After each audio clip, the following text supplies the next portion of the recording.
বিলম্বে ইফতার করবেন না কখনো। এক নাম্বার, দেরি করে ইফতার করা নিষিদ্ধ। ইহুদিরা দেরি করে ইফতার করে। লা ইয়াজালুন নাসু আলা খাইরিন মা আজ্জালুল ফিতরা। বিশ্বনবী বলেছেন, এই উম্মত যতদিন আগে আগে ইফতার করবে, এই উম্মতের কপাল থেকে কল্যাণ কেউ ছিনিয়ে নিতে পারবে না। চিল্লায় বলেন ঠিক কি না? তোমাদের সর্বপ্রথম যে প্রশ্নের উত্তর দিতে চাই সেটা হলো, ইফতার শব্দের অর্থটা কি? ইফতার শব্দের অর্থ হলো নাস্তা করা। অন্য সময়, সাধারণ সময় আমরা দিনের শুরুতে নাস্তা করে থাকি। রোজা রাখলে, সওম পালন করলে আমরা দিনের শেষে সূর্য ডুবলে ইফতার করে থাকি, নাস্তা করে থাকি। অর্থাৎ নাস্তা করাকেই হাদিসের ভাষায় বা আরবিতে ইফতার করা বলা হয়ে থাকে। তাই ইফতার শব্দের অর্থ হলো নাস্তা করা। এটি আমরা জানলাম। বিসমিল্লাহ বলে ইফতার করবে। যে যত তাড়াতাড়ি করতে পারবে সেই তত বেশি নেকি পাবে। কেউ যদি একটু দেরি করি না, সতর্কতার জন্য একটু দেরি করি, তাহলে এটা হবে ইহুদি খ্রিস্টানের নীতি। সাহারি শব্দটা দিয়ে বোঝানো হয়েছে সেই খাবারকে যেটা শেষ রাতের দিকে খাওয়া হয়। আবার এই সাহারি মানে হচ্ছে শেষ রাতের খাবার গ্রহণ করা, খাবার খাওয়া। তাহলে সাহারি একটা কাজ, আবার শেষ রাতের খাবার। এরপর যদি ইফতার শব্দটা সম্পর্কে বলতে হয়, ইফতার এই শব্দটা এসেছে আরেকটা আরবি শব্দ ফাতার থেকে, যার মানে হচ্ছে ছিঁড়ে ফেলা অথবা ভেঙে ফেলা। আর ইফতার মানে হচ্ছে সেই খাবার যেটা খেয়ে রোজা ভাঙা হয়। তাহলে আরবিতে ইফতার মানে সেই খাবার যেটা দিয়ে সূর্যাস্তের পর রোজা ভাঙা হয়। আচ্ছা,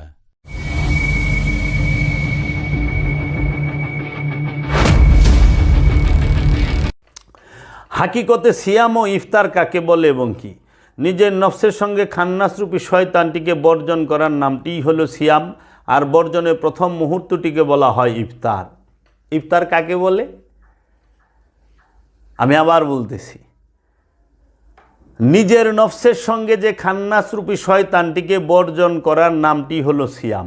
আপন নফসের সাথে খান্নাসরূপী শয়তানটিকে বর্জন করার নামই হলো সিয়াম। আর এই বর্জন করার যে প্রথম মুহূর্তটি, তাহাকেই বলা হয় ইফতার।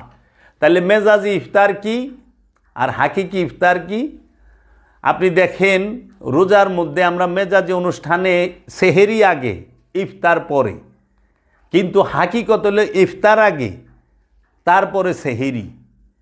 হাকিকি দর্শন কি সিয়ামের? সিয়ামের হাকিকি দর্শনের মূলটি মেজাজিটা সবাই জানে। মেজাজি দর্শনে, মেজাজি বিষয়টিতে প্রথমে সেহেরি, তারপরে ইফতার, প্রথমে সেহেরি, তারপরে রোজা, তারপরে ইফতার, তারপরে তারাবি।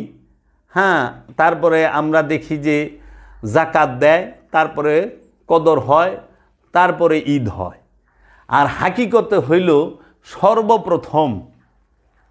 সর্বপ্রথম একজন সাধক সে কি করবে? সলাৎকে কায়েম করবে। আপনি যদি সিয়াম পালন করতে যান, সর্বপ্রথম সলাৎকে কায়েম করতে হবে এবং জাকাতকে আদায় করতে হবে। সলাৎ প্রতিষ্ঠা হয়ে গেছে, জাকাত আদায় হয়ে গেছে। জাকাত আদায়ের সঙ্গে সঙ্গে আগে করতে হবে ইফতার। ইফতারের পরে সেহেরি, সেহেরির পরে হয় কদর, ইফতারের পরে সেহেরি, সেহেরির পরে কদর, কদরের পরে বাকি সারা জীবন সিয়াম।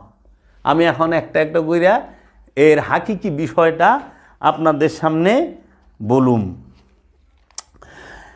এখন আমরা দেখি মেজাজিতে যে সর্বপ্রথম আমরা রাত 3টার দিকে উঠে ভোরবেলা, মানে ফজরের আগে খাবার দাবার আহার করি। আমাদের সেহেরি শেষ সময় থাকে। হ্যাঁ, আগে সেহেরি করি, পরে রোজা সারা দিন, তারপরে সন্ধ্যা, মাগরিবের পরে সূর্য ডোবার পরে ইফতার, ইফতারের পরে আমরা তারাবি করি। এখন এই সারা জীবন আমরা জানলাম না যে ইফতার শব্দের অর্থ কী, সেহেরি শব্দের অর্থ কী। আমরা জানলাম না জাকাত শব্দের অর্থ কী। আমরা জানলাম না সলাৎ শব্দের অর্থ কী। হ্যাঁ, এই বিষয়ে বেশিরভাগ, যেরকম সলাৎ, সলাৎ আরবি শব্দ, সলাতের ফার্সি নামাজ, বাংলা হইল রসুলের সাথে সংযোগ এবং যোগাযোগ প্রচেষ্টা, রবের সাথে সংযোগ এবং যোগাযোগ প্রচেষ্টা। সলাতের বাংলা হলো সংযোগ এবং যোগাযোগ প্রচেষ্টা। জাকাত শব্দের অর্থ কি? জাকাত শব্দের অর্থ হলো পবিত্রকরণ, আপন নফসকে পবিত্র করা, জাক্কা করা, পবিত্রকরণ। যখন একজন সাধক আমিত্ব পরিত্যাগ করে তখন তার জাকাত হয়ে যায়। এর জন্য সলাৎ আপনি সিয়াম করতে গেলে সর্বপ্রথম রসুলের সাথে এবং রসুলের সাথে সংযোগ যোগাযোগ প্রচেষ্টা করতে হবে, তারপরে জাকাত দিতে হবে, মানে আমিত্ব নিজের যে নফস সেটাকে পবিত্র করতে হবে, জাক্কা করতে হবে। জাক্কা কেমনে করবেন? আপনার মধ্যে যে আমির সাথে আমিত্ব আছে, আমির সাথে আমারটাকে সরিয়ে দিতে হবে, উৎসর্গ করতে হবে, আমিত্ব পরিত্যাগ করতে হবে। আমিত্ব পরিত্যাগের নাম জাকাত। যেই মুহূর্তে আপনি আমিত্বকে পরিত্যাগ করছেন, জাকাত হইছে, সঙ্গে সঙ্গে আপনি ইফতার করার উপযুক্ত হয়ে গেছেন। কারণ খান্নাস মুক্তিকেই বলা হয় ইফতার। খান্নাস হতে মুক্ত হওয়ার নামই হচ্ছে ইফতার। খান্নাস রূপী শয়তান মানে যাবতীয় যে রিপুগুলো থেকে মুক্তি হওয়ার নামই হচ্ছে ইফতার করা। এর জন্য আল্লাহর রব্বুল আলামিন এবং আল্লাহর হাবিব বলেছেন যে কি, যে যত তাড়াতাড়ি ইফতার করতে পারে সেই বান্দা আমার কাছে তত প্রিয়। যে বান্দা যত তাড়াতাড়ি ইফতার করতে পারে সে বান্দা আমার কাছে তত প্রিয়। রোজা তথা সিয়াম আমার জন্য, সিয়ামের পুরস্কার আমি আল্লাহ নিজে। এর জন্য রসুলের হাদিসের মধ্যে যে বলল যে যত তাড়াতাড়ি ইফতার করতে পারে সে আল্লাহর কাছে তত প্রিয়, এটা তো মেজাজি ইফতারের সাথে যায় না। কারণ মেজাজি ইফতার আপনি সকালে সেহরি খেয়েছেন, দুপুরবেলায় আপনি ইফতার করা শুরু করলেন, তা তো হবে না। কিন্তু হাকিকির সাথে যায়, যত তাড়াতাড়ি শয়তান মুক্ত হইতে পারে, কামনা বাসনা মুক্ত হইতে পারে, এই শয়তানের 19 প্রকার ধোঁকা হইতে মুক্ত হইতে পারে, সে আল্লাহর কাছে তত প্রিয়, সে আল্লাহর বন্ধু, সে আল্লাহর নিকটবর্তী, সে আল্লাহর কুরবাত হয়ে যায়, নিকটবর্তী হয়ে যায়। এর জন্য আল্লাহ বলছে অতি দ্রুত ইফতার করো। তাহলে ইফতার কি? খান্নাস মুক্তি লাভ করা। ইফতার হয়ে গেলেই সেহেরি। সেহেরি শব্দের অর্থ কি? সেহেরি শব্দের অর্থ হচ্ছে আত্মবল। আত্মবল, নফসের নিজের যে শক্তি, সেই আত্মবলে বলিয়ান হওয়া। আত্মবলে বলিয়ান হলে কি হয়? তারে আর খান্নাসরূপী শয়তান কখনো কুমন্ত্রণা ধোঁকা দিতে পারে না। এই যে আমরা দেখি না সমাজে যে অপকর্ম হয়, অনেক সময় দেখি বড় বড় সুরে গোদরে সুরেরা বলে যে আমি করি নাই, আসলে বুঝতে পারি নাই, আমাকে শয়তান করিয়েছে। আচ্ছা, আমরা যখন দেখি যে এই বাসে, লঞ্চে কিংবা কোনো প্রতিষ্ঠানের মধ্যে রেপ করে, রেপ করে, তখন তারে ধরলে শুনি সোজা একটা কথা কয়, দেখেন আমি তো করি নাই, আমাকে শয়তানে করিয়েছে। আবার আমরা দেখি সমাজে বলৎকারও হয়, যখন পুলিশে ধরে কোর্টে দাঁড়ায় তখন উনি দেখি সাক্ষাৎকার দিতেছে, আমি তো করি নাই, শয়তানের ধোকায় পড়ে করেছি, শয়তান আমাকে করিয়েছে। তো এই যে বিষয়গুলো করে নফস তখন আত্মবলে বলিয়ান থাকে না, দুর্বল থাকে। এর জন্য সেহেরি করতে হবে। সেহেরি মানে হচ্ছে আত্মবল, আত্মবলে বলিয়ান হওয়া। খান্নাস আর কুমন্ত্রণা দিতে পারবে না। যখনই আপনি আত্মবলে বলিয়ান হয়েছেন তখনই আপনার হবে কদর। কদর, কদর কি? আত্মদর্শন। আত্মবলে বলিয়ান হওয়ার পরে কদর হবে, আত্মদর্শন হবে। আত্মদর্শন কি? আপনার এই নফসের উপরে আল্লাহ রূহ নাজিল করবে। এই নফসটা রুহের মহান নূরের মাঝে ফানা হয়ে যাবে। তাই সূরা কদরে আল্লাহ বলতেছেন তানাজ্জালুল মালাইকাতি ওয়ার রূহ। তানাজ্জালু আমরা নাজিল করলি, মালাইকাতি সমস্ত ফেরেশতাদেরকে, ওয়া রূহ এবং রূহকে। কোথায়? এই নফসের এইখানে। নফস তখন রুহের মহানূরে ডুবা যায়, নফস আর নিজেরে খুঁজা পায় না, যেদিকেই তাকায় আইনামা তুয়াল্লু ফাসাম্মা ওয়াজহুল্লাহ, যেই দিকে এসে দেখে আল্লাহ ছাড়া কিছুই দেখে না। আল্লাহ নিজে বলতেছে ইন্নী কারিবুন, নিশ্চয় আমি তোমার নিকটেই আছি। আল্লাহ বলতেছেন ওহুয়া মা কুমাইনা মা কুমতুম, তুমি যেখানে আমি সেখানে। আল্লাহ বলতেছেন নাহনু আকরাবু ইলাইহি মিন হাবলিল ওয়ারিদ, আমরা তোমার জীবন রোগের নিকটেই অবস্থান করি। এই কদর হওয়ার পরে ওই সাধক মহা খুশি হয়ে যায়, কারণ জগতে তার জন্য সর্বশ্রেষ্ঠ পাওয়া সে পায়া গেছে। আল্লাহ রাব্বুল আলামিন তাকে দয়া করে দান করেছেন। সেটা কি?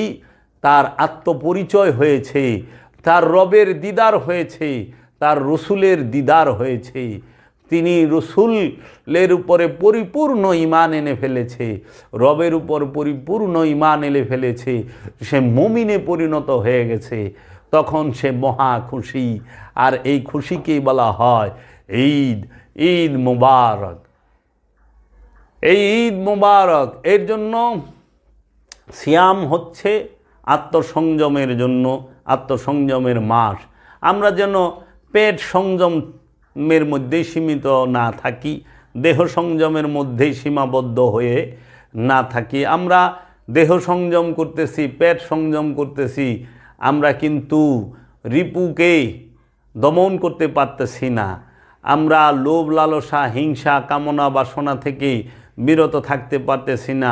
রোজার মাসে উচিত ছিল সমস্ত দ্রব্য মূল্যের দাম কমবে, কারণ বিক্রি বেশি।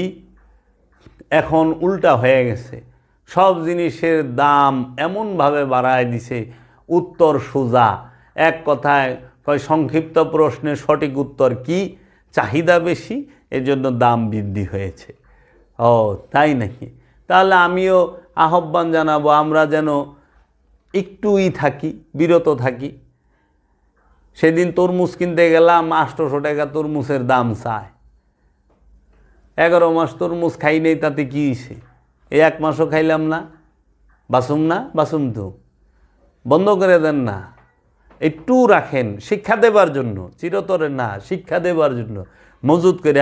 15 দিন বন্ধ রাখলে দেখবেন তরমুজ একাই বয়ে ব্যাগ খাওয়ান লাগবো শরবত বানায়া।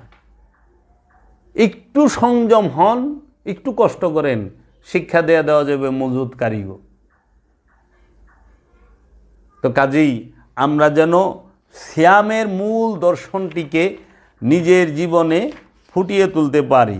আমরা যেন শুধু অনুষ্ঠানের মধ্যে সীমাবদ্ধ হয়ে না থাকি। আর যারা অনুষ্ঠান করেন তাহারা নিজেকে তো অনেক বড় মনে করতেছেন, আসলে অনুষ্ঠান হলো সত্যকে পরিচয় দেবার জন্য, পরিচয় করিয়ে দেবার জন্য। অনুষ্ঠানের মধ্যে বিন্দুমাত্র সত্য আছে কিনা সন্দেহ। এমন হয় যে অনুষ্ঠানের আধিক্য, অনুষ্ঠানের জোর যদি বেশি হয়ে যায়, মূলই হারায় যায়, মূল দর্শনটা চাপা পড়ে যায় অনুষ্ঠানের ভিড়ে। এর জন্য আপনারা অনুষ্ঠানের ভিড়ে মূলকে চাপা দিয়েন না। এখন দেখেন, তাই শেষে আমি একটি কথা বলবো। আল্লামা ইকবাল বলেছিলেন, আমি ইউরোপ আমেরিকায় ঘুরছি, সেখানে ইসলাম দেখছি, মুসলমান দেখি নাই। সেখানে মানুষ মানুষকে মূল্যায়ন করে, মানুষ মানুষকে উপকার করে। আমি ইসলাম দেখছি, মুসলমান দেখি নাই। আর আমি আরব রাষ্ট্রে গেলাম, সেখানে মুসলমান দেখছি কিন্তু ইসলাম দেখি নাই। আমিও ঠিক বলতে পারি যে আমাদের দেশে মুসলমান আছে, ইসলাম নাই। আর ইউরোপ আমেরিকায় ইসলাম আছে, মুসলমান নাই। কারণ আপনি যা দেখেন, এই কোনো দিকে দুর্নীতি তাদের শূন্যের অনেক কম, অনেক কম। আর আমাদের প্রতিটা সেক্টরে দুর্নীতি। আজকে আমি একটা ভিডিও দেখলাম, আমাদের দেশে কোনো এক জেলায় এক হিন্দুর ছেলে, সে দুধ বিক্রি করতেছে 100 টাকা কেজি, অথচ মুসলমানরা দুধ বিক্রি করতেছে 130 টাকা কেজি লিটার। কে রে? রোজা। এমনি সচরাচর সবসময় 70 টাকা লিটার গ্রামে দুধ পাওয়া যায়। এখন রোজায় মানুষ একটু দুধ খায়, মানুষের একটু প্রয়োজন, 130 টাকা লিটার বানায় দিছে। তো কি করবেন? কিছুই বলার নাই। এখানেই রাখলাম। আমার উদ্দেশ্য বলা যে আপনারা রোজা করেন, রোজার হাকিকি বিষয়টি নিজের নফসের মধ্যে ধারণ করেন। আমরা যেন রোজা করতে পারি, আমার সেই আত্মসংযম করতে পারি, সেই রহমত যেন রব্বুল আলামিনের তরফ হইতে আমাদের নফসের উপরে দান করা হয়। কারণ যত আদেশ উপদেশ সব নফসের হেদায়েতের জন্য, সব নফস থেকে খান্নাসরূপী শয়তানকে মুক্ত করার জন্য। নফসের হেদায়েত না করতে পারলে হবে না। আপনাদের কাছে উদারতা আহ্বান রইল, আপনারা কালান্দার বাবা জাহাঙ্গীরের লিখিত 28খানা কিতাব পাঠ করেন, কোরআনুল মাজিদ হুবহু অনুবাদ পাঠ করেন, সুফি সদরুদ্দিন আহমদ চিশতির অনেকগুলো কিতাব আছে, সেগুলো পাঠ করেন। আপনারা সৈয়দ গোলাম মুর্শেদ সাহেবের কারবালা ও মবিয়া নামক কিতাবটি পাঠ করেন, সাদুল্লাহ সাহেবের হাদিস সংগ্রহের ইতিহাস এই কিতাবটি পাঠ করেন, এবং মুস্তাক আহমেদ সাহেবের লিখিত কিছু বই আছে সেগুলো পাঠ করেন এবং দেখেন যে কে কী লিখছে, সত্য কোথায়। সত্য অনেক গভীরে, সত্যকে অনুষ্ঠান দিয়ে চাপা দেওয়া হয়েছে। আমরা অনুষ্ঠানের ভিড় থেকে সত্যকে যেন উদ্ধার করতে পারি, এই দয়া ভিক্ষা কামনা করে রবের কাছে এখানেই রাখলাম। আসসালামু আলাইকুম ওয়া রাহমাতুল্লাহি ওয়া বারাকাতুহু।